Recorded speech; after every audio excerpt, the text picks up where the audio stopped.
Swayam Prabha. Digital India. Educated India.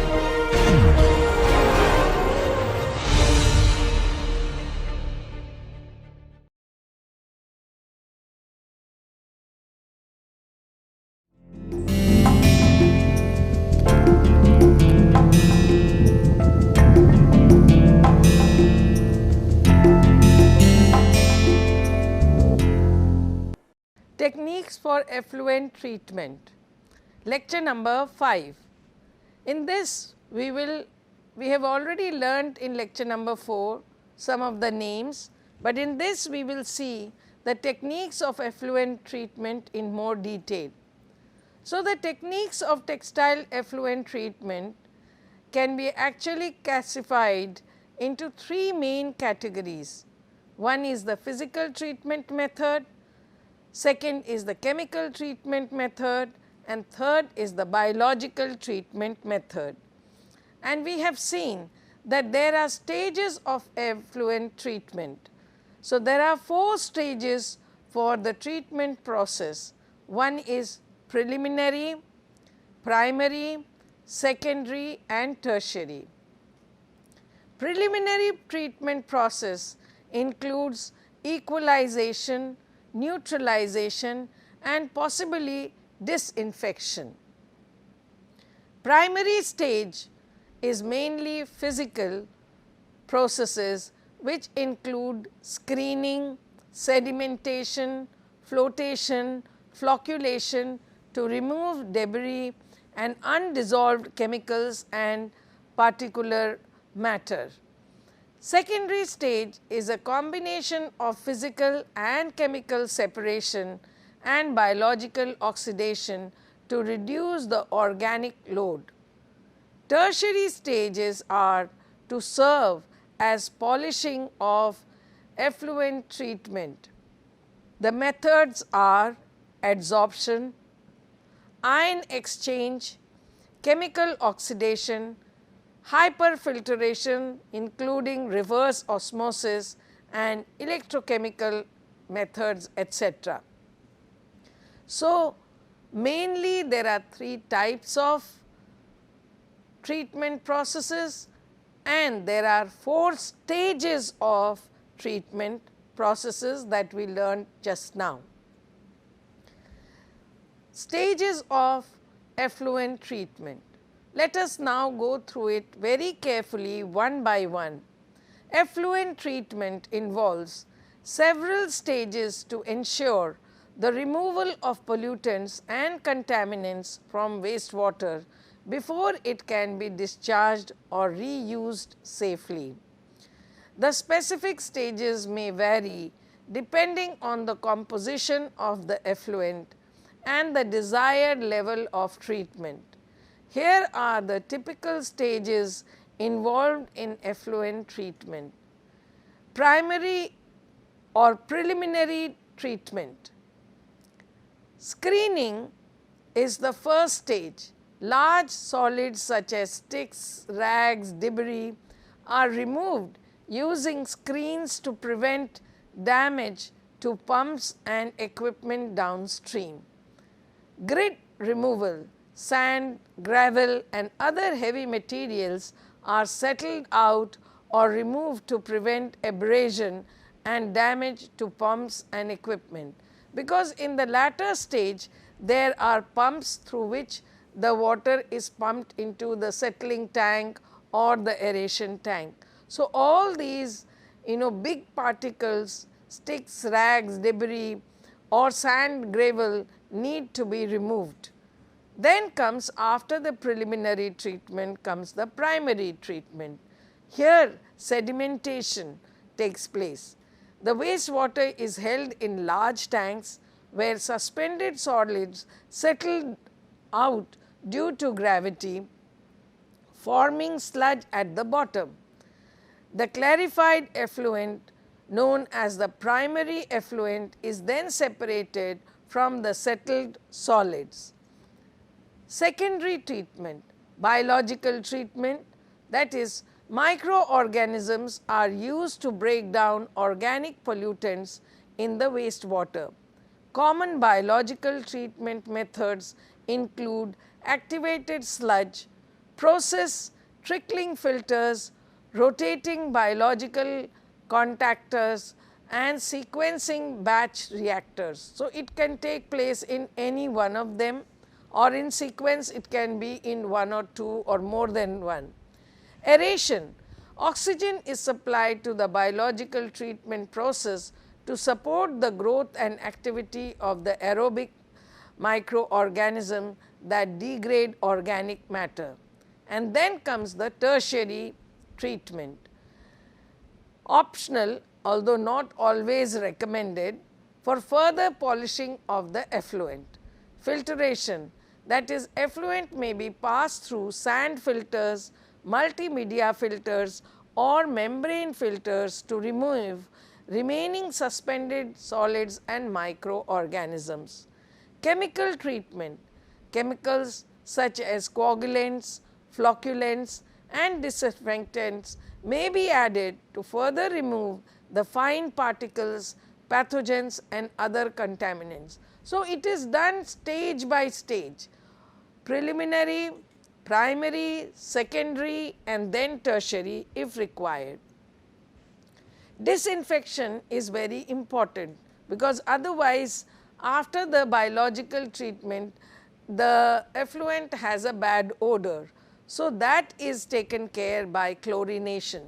Chlorination or use of chlorine or chlorine based compounds are commonly used to disinfect effluent and kill harmful bacteria and pathogens. UV irradiation. UV light irradiation is used to disinfect effluent by damaging the DNA of the microorganisms, rendering them unable to reproduce, and therefore they get killed. Advanced treatment if necessary. Advanced oxidation processes, that is AOPs, techniques like ozonization, hydrogen peroxide, UV and hydrogen peroxide are used for the degradation of persistent organic pollutants and remove the trace contaminants, because those organic molecules which do not get oxidized or degraded in the biological stage then need to be further processed by advanced oxidation processes, AOPs. Membrane processes. Advanced membrane filtration techniques such as reverse osmosis or nanofiltration can be employed for the removal of dissolved solids, organic matter and contaminants at molecular level.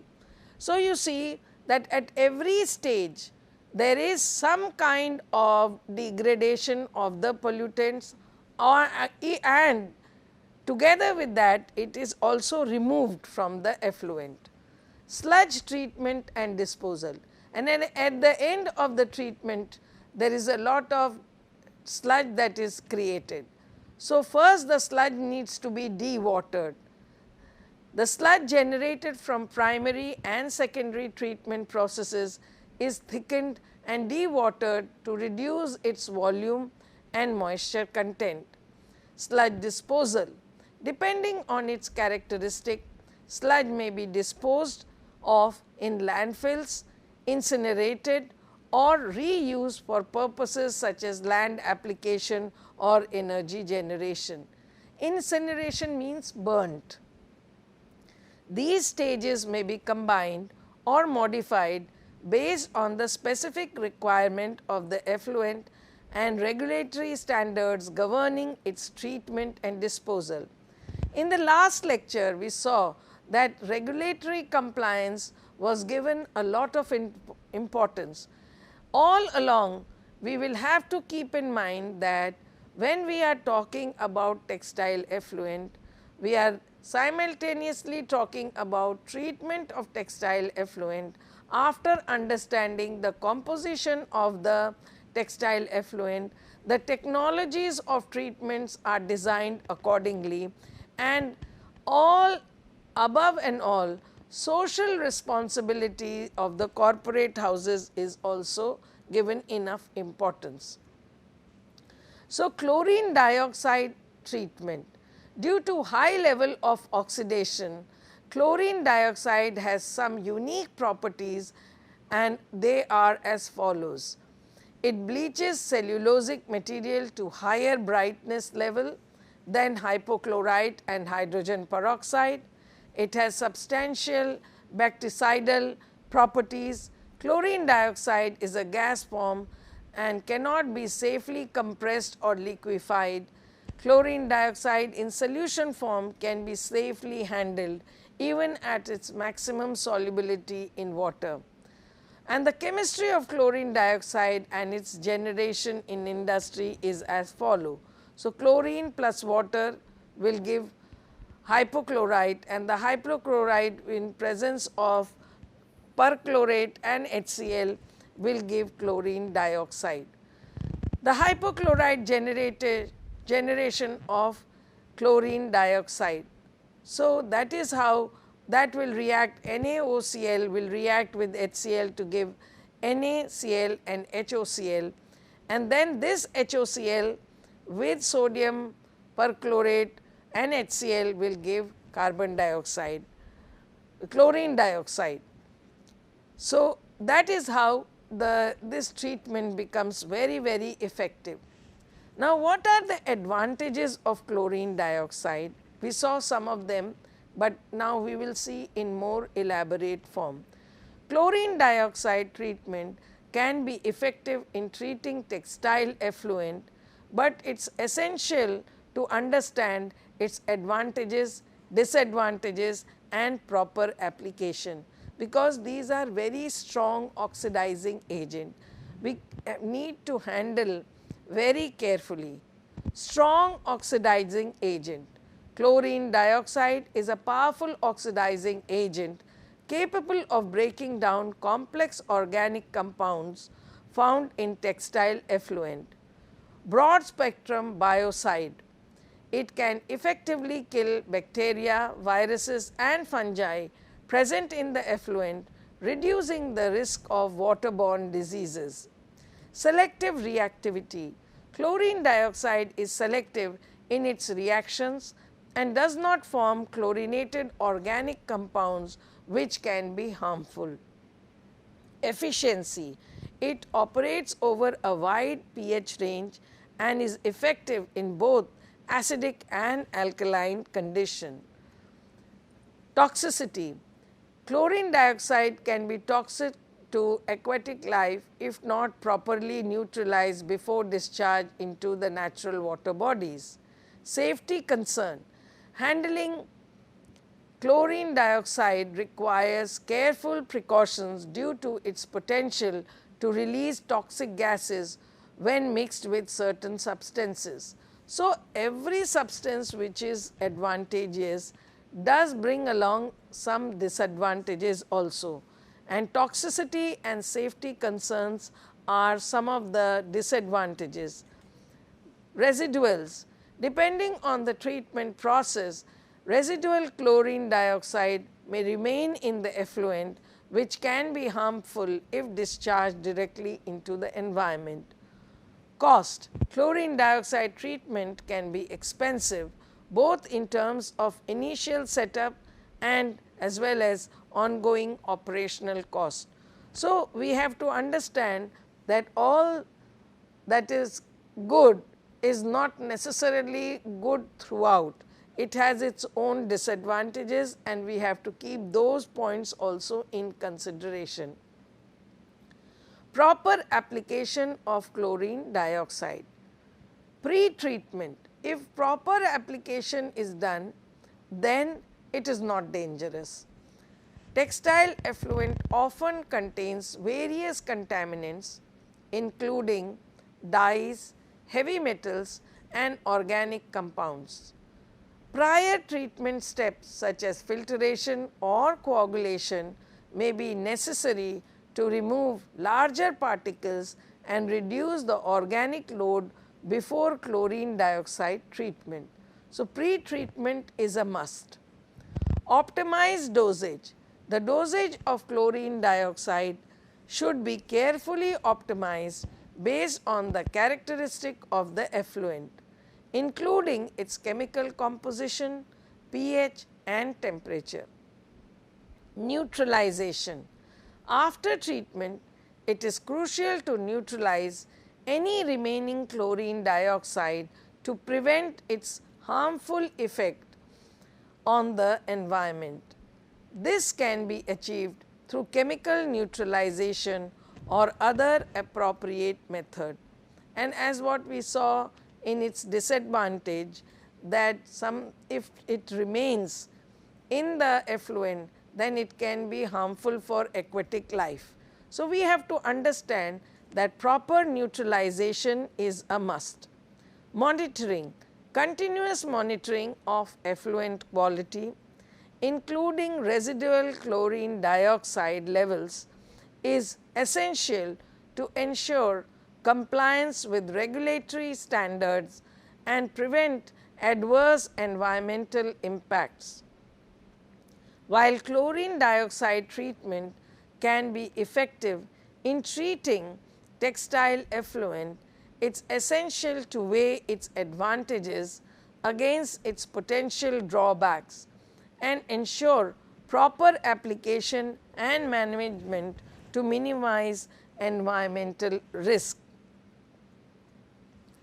Then comes ozone treatment. Ozone is sometimes used as disinfectant in place of chlorine.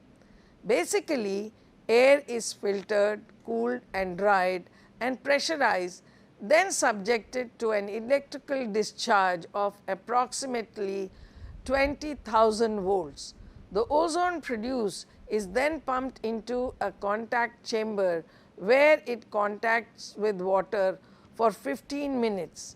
Ozone is more destructive than chlorine. A major concern with ozone is the rate at which it decomposes spontaneously in water. According to the reaction, 2O3 goes to 3O2. Some chlorine must be added to maintain disinfectant character throughout the water distribution system. For this purpose, a strong oxidizing agent, ferrate, is added to remove heavy metals and phosphate. There are certain advantages of ozone treatment. Just the way we saw the advantages and the disadvantages of chlorine dioxide, even ozone has its own sets of advantages and disadvantages. Ozone treatment is another option for treating textile effluent, offering several advantages and consideration. Like chlorine dioxide, it is also a strong oxidizing agent, and we need strong oxidizing agents for these very stubborn organic compounds to degrade. So, ozone is a potent oxidizing agent capable of breaking down complex organic compounds present in the textile effluent. Disinfection. Ozone effectively kills bacteria, viruses and other microorganisms, reducing the risk of waterborne diseases. No harmful residues. Unlike chlorine-based treatments, ozone does not produce harmful residual byproducts in the effluent, making it safer for discharge into the environment. Versatility. Ozone treatment can be applied across a wide range of pH levels and effectively treat both soluble and insoluble pollutants. Color removal. Ozone can help in the removal of color from the textile effluent, which is often a concern due to the presence of dyes. Consideration for ozone treatment. Cost. Ozone treatment systems can be expensive to install and operate, requiring specialized equipment for ozone generation and mixing. Ozone decay. Ozone has a relatively short half-life in water, meaning it must generate on-site and injected continuously to maintain effective treatment levels. Ozone generation. Generating ozone requires energy, typically through electrical discharge methods which add to the operational cost. Ozone safety. Ozone can be hazardous to human health if not handled properly. So, adequate safety measurements must be taken into account to prevent exposure during the operation. Ozone off-gassing. Ozone gas can be released into the atmosphere during treatment, potentially leading to air quality concern if not properly controlled. So, there are advantages of using ozone and there are disadvantages of using ozone, as we have seen along. However, if proper application of ozone is done, then it is advantageous. Pre-treatment. As what we saw in chlorine dioxide treatment, pre-treatment steps such as filtration or coagulation may be necessary to remove larger particles and reduce the organic load before ozone treatment. Optimize dosage and contact time. The dosage of ozone and contact time with the effluent must be carefully controlled to ensure effective treatment while minimizing operational cost. Monitoring and control. Continuous monitoring of ozone levels and effluent quality is essential to ensure optimal treatment performance and compliance with regulatory standards. Safety measurements. Adequate safety protocols should be in place to protect personnel from exposure to ozone gas and to prevent off-gassing into the atmosphere. In conclusion, we can say that ozone treatment offers a powerful and environmentally friendly option for treating textile effluent, but careful consideration of costs, safety measurements and operational requirement is necessary to ensure its successful implementation. Then comes the next oxidizing agent, which is hydrogen peroxide treatment. Decolorization of dyes belonging to various groups was carried out, causing novel free radical generating system consisting of copper 2, organic acid and hydrogen peroxide. Among the organic acid tested, succinic acid was the most effective. A 24-hour incubation in the presence of 10 millimole copper 2 salt and 200 millimole succinic acid and 100 millimole hydrogen peroxide resulted in 85 to 95% decolorization of Ramazol brilliant blue R, that is RBBR, reactive blue, poly B411, Chicago sky blue, Evans blue and methyl orange. So many dyes were tested with this combination and using hydrogen peroxide as one of the oxidants. The replacement of copper 2 with other transition metal was less effective, but 78% of decolorization was detected in the case of cobalt 3 and succinic acid combination. The decolorization is due to the formation of hydroxyl radicals formed during the decomposition of hydrogen peroxide by the metal ligand complex. So, whether we use copper or we use cobalt, that along with succinic acid and hydrogen peroxide can reduce from 85 to 95% of the decolorization of various dyes.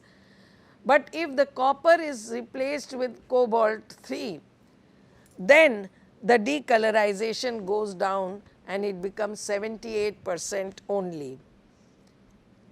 So, there are advantages of hydrogen peroxide treatment and let us look at the several advantages and let us see how good or bad it is. Hydrogen peroxide treatment is a common method for treating textile effluent, offering several advantages and consideration. Strong oxidizing agent. Hydrogen peroxide is a powerful oxidizing agent capable of breaking down organic compounds present in textile effluent, including dyes, pigments and other pollutants. And we need a very strong oxidizing agent. We saw chlorine dioxide, ozone and now hydrogen peroxide. These are all very strong oxidizing agents. Color removal. Hydrogen peroxide is effective in removing color from textile effluent, which is often a major concern due to the presence of the dyes. Biodegradability. Unlike some other chemical treatment, hydrogen peroxide breaks down into water and oxygen, leaving no harmful residual byproducts in the effluent. Versatility.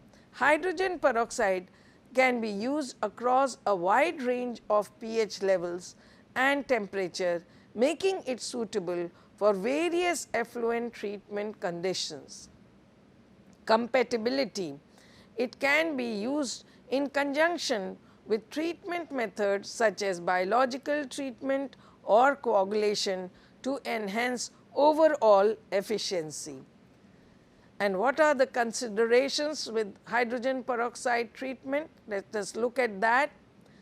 Cost, safety, stability, pH control and residuals.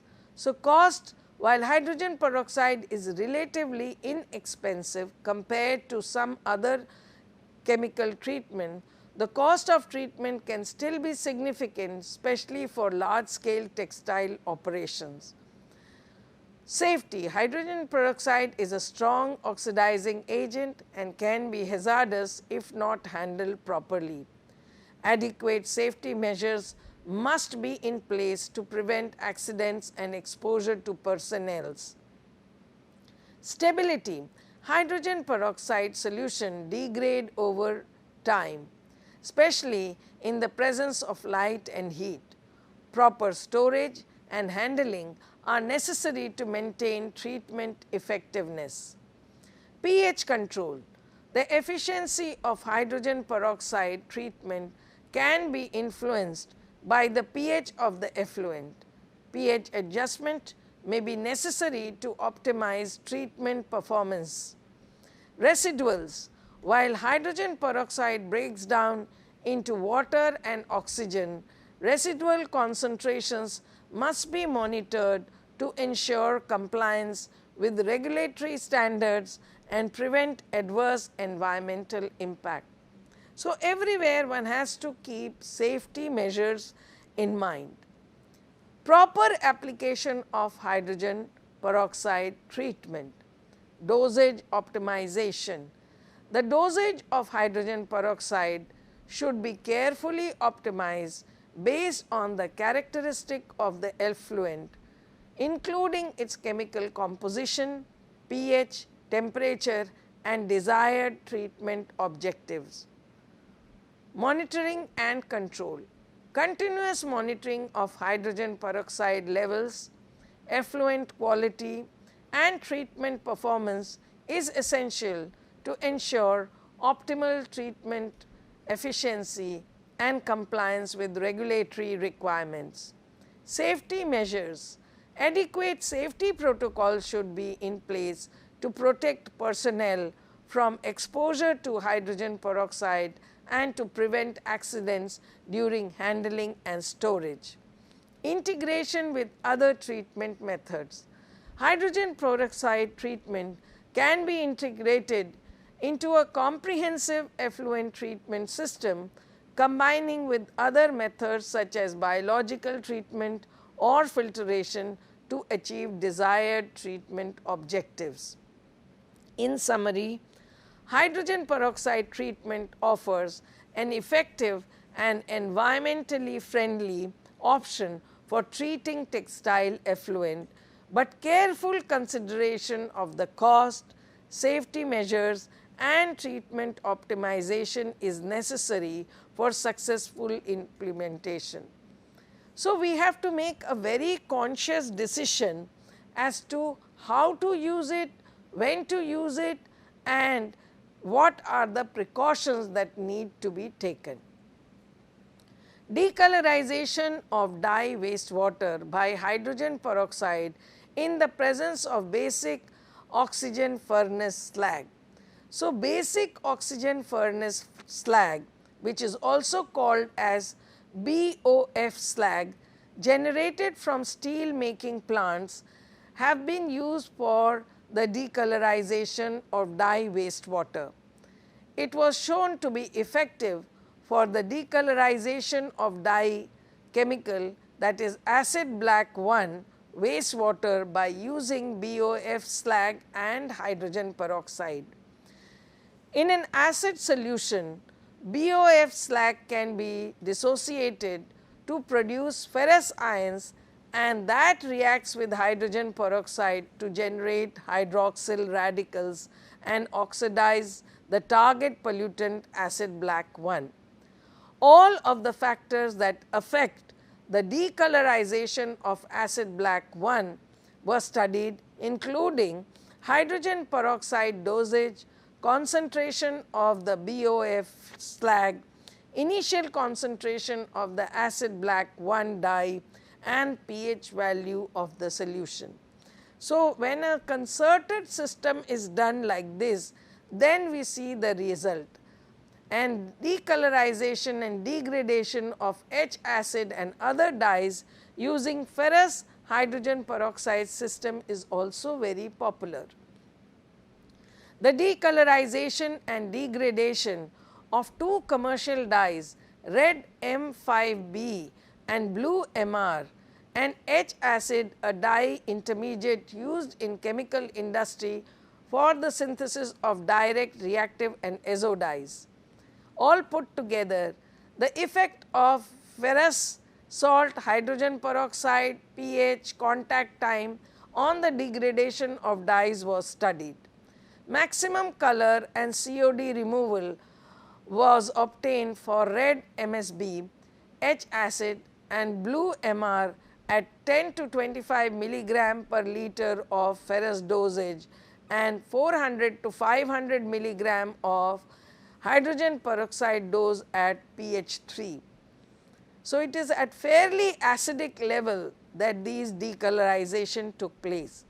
Release of chloride and sulphate from the phentons treated red M5B dye and sulphate from the H acid and blue MR indicate that the dye degradation proceeds through cleavage of the substituent group. So, that is how it is understood the chemistry of ferrous and hydrogen peroxide system. Furthermore, decolorization and degradation of dyes such as H acid using ferrous hydrogen peroxide system, how does the mechanism take place? Let us try to understand the mechanism. The decolorization and degradation of dyes such as H acid using ferrous hydrogen peroxide, that is Fe2 plus and hydrogen peroxide system, is a widely studied and effective method in wastewater treatment. The mechanism shows that hydroxyl radicals are generated which catalyze the decomposition of hydrogen peroxide, and the ferrous ion plays a catalyzing effect. So, Fe2 plus H2O2 gives Fe3 plus OH dot and OH minus. Reaction with dyes. The hydroxyl radicals are highly reactive and can oxidize a wide range of organic compounds, including dyes such as H acid. This oxidation process leads to the decolorization and degradation of dye molecules into smaller, less harmful substances. Regeneration of Fe2 plus. The Fe3 plus ion formed in the Fenton reaction can be reduced back to Fe2 by reacting with hydrogen peroxide or other reducing agent, allowing the Fenton reaction to continue. There is great advantage when we are using Fe2 with hydrogen peroxide system for decolorization. High efficiency. The Fe2 H2O2 system is highly efficient in decolorizing and degrading various dyes including H acid due to the strong oxidative power of the hydroxyl radical. Wide applicability. This system is effective for treating a broad range of dyes type and can handle complex dye mixtures commonly found in textile wastewater. Rapid reaction. The reaction between Fe2 plus and H2O2 to produce hydroxyl radicals occurs rapidly, leading to relatively short treatment times. Low cost. Ferrous ions and hydrogen peroxide are relatively inexpensive chemicals, making the Fe2 plus and H2O2 system cost effective compared to some other advanced oxidation processes. Environmentally friendly. The H2O2 Fe2 plus system does not introduce additional harmful byproducts into the environment, as the end products of the dye degradation are generally simpler and less toxic than the parent dye molecules. So, consideration of Fe2 plus H2O2 system, we have to consider the pH optimization. The efficiency of the F2 plus and H2O2 system is influenced by pH, and optimal conditions typically fall within the acidic to neutral range. Dosage system or control. The dosage of the ferrous ion and hydrogen peroxide must be carefully controlled to achieve the desired treatment objectives without excessive chemical consumption. Reaction kinetics. The kinetics of the Fe2 plus H2O2 system can be influenced by factors such as temperature, concentration of the reactants, the presence of other ions, requiring careful optimization of the optimal performance. Residuals. Residual concentration of ferrous ions and hydrogen peroxide must be monitored to ensure compliance with regulatory standards and prevent adverse environmental impact. So, overall we can say that Fe2 plus and hydrogen peroxide system offers a promising approach for the decolorization and degradation of dyes such as H acid in textile wastewater, providing high efficiency, wide applicability and cost effectiveness while minimizing environmental impact. So, it overall has a very good effect on the degradation or decolorization of the organic dyes. Decolorization of azo dye reactive black 5 by hydrogen peroxide and UV radiation. Now, this is again using hydrogen peroxide, but in combination with UV radiation. The decolorization of Ci reactive black 5 by the combination of hydrogen peroxide and UV radiation was developed based on experimental results and known chemical and photochemical reactions. The observed kinetic reaction coefficient was determined and correlated as a function of hydrogen peroxide concentration and UV intensity. The decolorization rate follows pseudo first order kinetics with respect to dye concentration. The rate increases linearly with UV intensity and non-linearly with increasing hydrogen peroxide concentration, which means that UV acts more effectively. Decolorization of azo dye reactive black 5, that is RB5, by the combination of hydrogen peroxide and UV radiation. And what is the mechanism? That hydrogen peroxide under the UV condition actually generates 2 hydroxyl radical. So, the decolorization of azo dye reactive black 5 RB5 by the combination of hydrogen peroxide and UV radiation is commonly employed method in wastewater treatment due to its effectiveness in breaking down organic pollutants. And the mechanism shows that the UV radiation catalyzes the breaking of hydrogen peroxide into 2 hydroxyl ions, and it is a photocatalysis process. Reaction with dye molecules. Hydroxyl radicals are highly reactive and attack the azo bond, that is the N double bond N present in the RB5 dye molecule, leading to their decomposition. This results in the decolorization of dye solution as the chromophore group responsible for the color are destroyed. Mineralization. The degradation process can proceed further, breaking down the dye molecule into simpler, less harmful compounds, ultimately mineralizing them into carbon dioxide, water and other inorganic constituents. So, it is a very safe method. There are advantages of using hydrogen peroxide and UV radiation methods, and these advantages are high efficiency. The combination of hydrogen peroxide and UV radiation generates highly reactive hydroxyl radical, ensuring rapid and effective degradation of RB5 dye molecules. Complete decolorization, which means that the process is completed.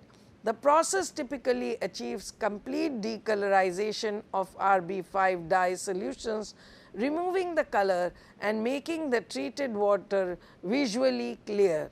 Mineralization of pollutants. The degradation process not only decolorizes the dye, but also breaks down the organic pollutants into simpler and less harmful byproducts. Versatility. This method can be applied to treat various azo dyes and other organic pollutants present in wastewater, offering versatility in wastewater treatment application. Hence, we can say that it is highly advantageous to use hydrogen peroxide and UV radiation method for decolorization of stubborn dyes which are normally not degraded easily. Reasons for consideration for hydrogen peroxide and UV method. Optimization of parameters. The efficiency of the decolorization process depends on various factors such as concentration of hydrogen peroxide, UV intensity, reaction time and pH. These parameters need to be optimized to achieve the desired treatment performance. Cost. The use of UV radiation and hydrogen peroxide may incur operational cost, including energy consumption for UV lamps and the procurement of hydrogen peroxide. Cost effectiveness should be considered when implementing this treatment method. Residuals. Residual concentration of hydrogen peroxide and any intermediate generated during the degradation process should be monitored to ensure compliance with the regulatory standards and prevent adverse environmental impact. See, whenever we are considering any methodology, these are some of the parameters that needs to be considered very carefully. If a process is very expensive, then it will not be cost effective, and therefore, on a long run it cannot be carried out. It may be in the laboratory, it may act very effectively because small quantities are used, but in large scale, mill scale stage, we need to clearly work out the cost effectivity. Safety. UV radiation and hydrogen peroxide can expose safety risk to personnel if not handled properly. Adequate safety measurements should be in place to mitigate these risks. The combination of hydrogen peroxide and UV radiation is an effective method for the decolorization and degradation of azo dyes such as reactive black 5 in wastewater treatment, offering high efficiency and versatility while requiring careful optimization and consideration of operational factors. Zinc oxide assisted photocatalytic decolorization of reactive red 2 dye. Photocatalytic decolorization of aqueous solution of reactive red 2 dye in the presence of zinc oxide suspension has been investigated with the use of artificial UVA light source. The effect of various parameters such as time of irradiation, photocatalyst amount, pH, addition of hydrogen peroxide and temperature on photocatalytic degradation were investigated. The rate of decolorization was found to increase significantly with time of irradiation under optimal condition. The extent of decolorization was 100% after 30 minutes of irradiation. Optimal catalyst concentration was measured and found to be equal to 2.5 gram per liter. The oxidizing agents such as oxygen and hydrogen peroxide enhance the decolorization rate. So, using degradation of reactive dye by zinc oxide photocatalysis, it is again a very beneficial methodology. Zinc oxide assisted photocatalytic decolorization of reactive red 2 dye involves utilizing zinc oxide as photocatalyst to facilitate the degradation of dye under UV or visible light irradiation. And the mechanism shows that photocatalysis with zinc oxide, which is a semiconductor material that when exposed to UV or visible light generates electron hole pairs through photoexcitation. Reactive species generated. The excited electrons and the holes can participate in redox reaction with adsorbed water and oxygen molecules on the surface of zinc oxide, leading to generation of reactive oxygen species, that is the ROS, such as hydroxyl radicals and superoxide radicals. Dye degradation. The generated ROS attack the dye molecule, breaking down their chemical structure and causing decolorization.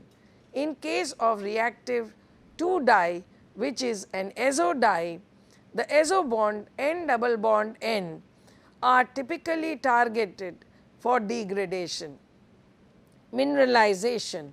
The degradation process can further proceed, converting the dye molecule into simpler, less harmful compounds, ultimately mineralizing them into CO2, water and other inorganic constituent. There are advantages of using zinc oxide photocatalysis. High efficiency.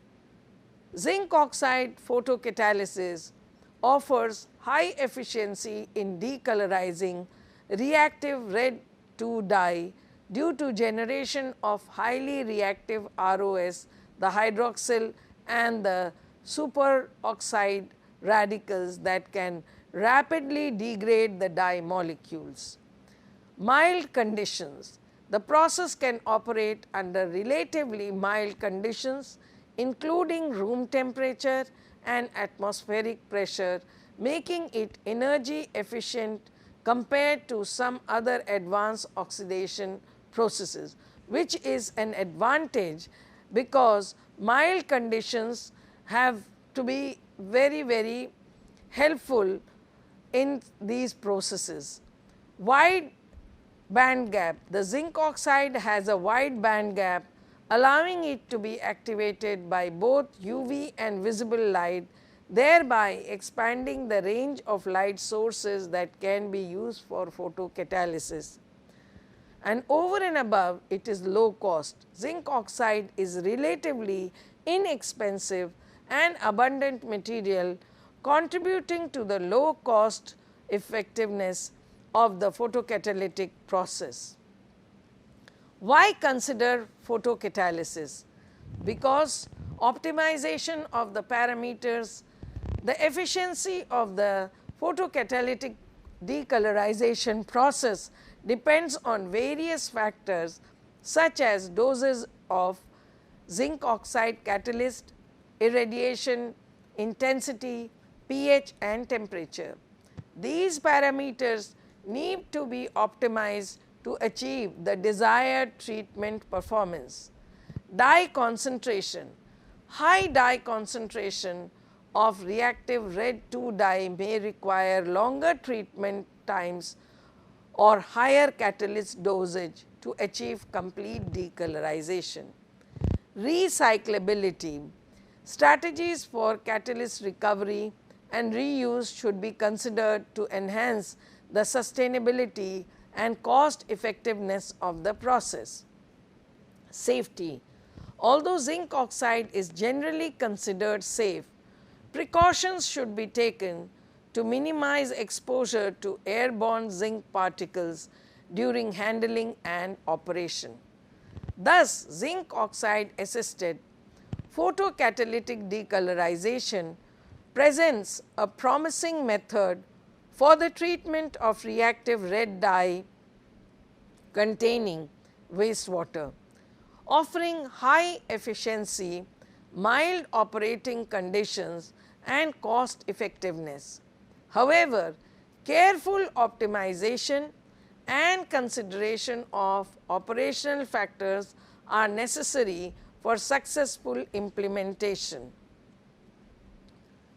So, in conclusion, we can say that the decolorization of dyes is a critical aspect of wastewater treatment, particularly in the industry such as textile, dyeing and printing, where significant amount of colored effluents are generated.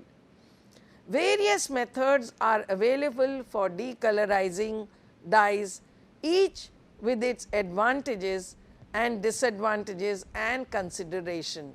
And we looked at the various options. We first saw chlorine dioxide, how it shows many advantages, then it has some disadvantages, and how it should be considered, what are the proper parameters. Then we saw ozone, and we saw how ozone could be effectively advantageously used with all the consideration keeping in mind.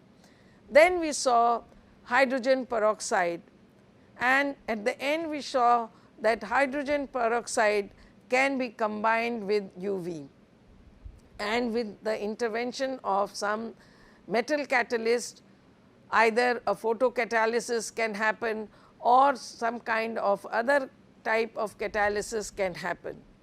So, chemical oxidation.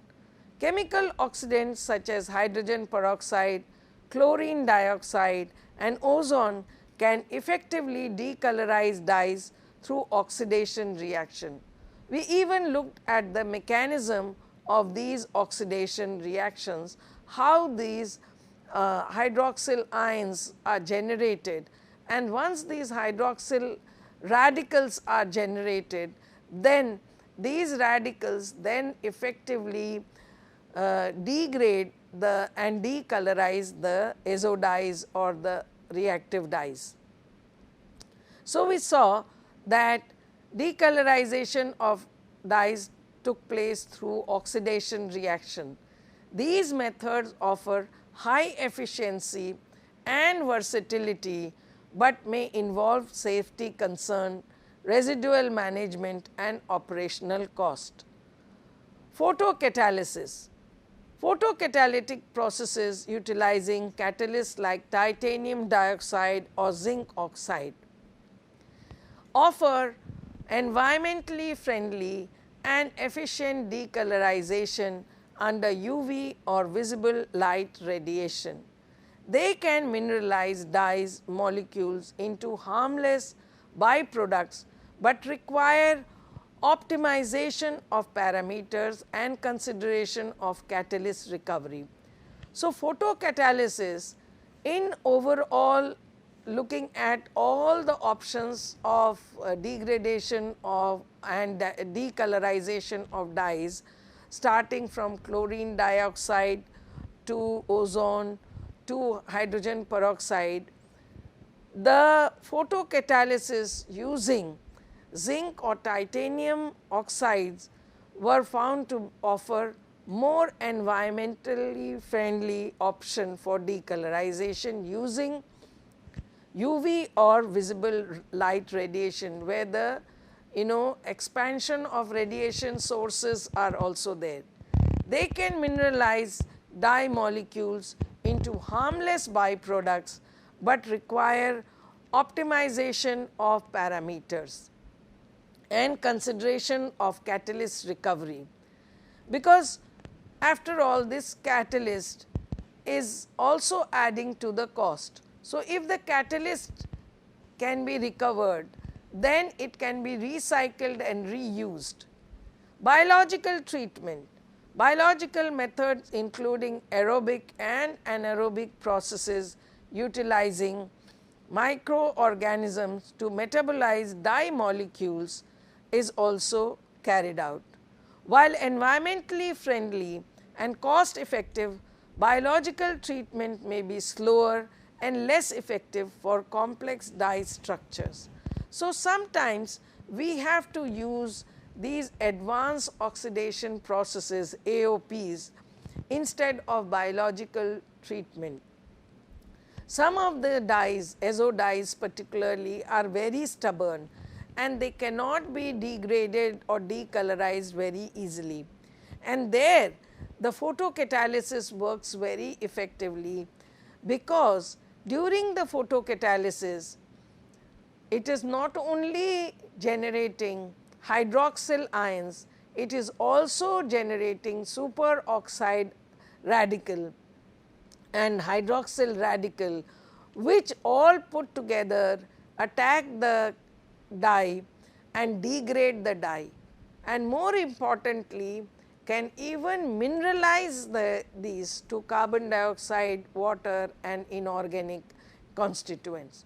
So, that is how we come to a conclusion that these processes are very good for decolorization, and decolorization of the dyes is a very critical aspect of wastewater treatment, because from the dyeing and printing sources the effluent becomes highly colored and significant amount of colored effluents are generated.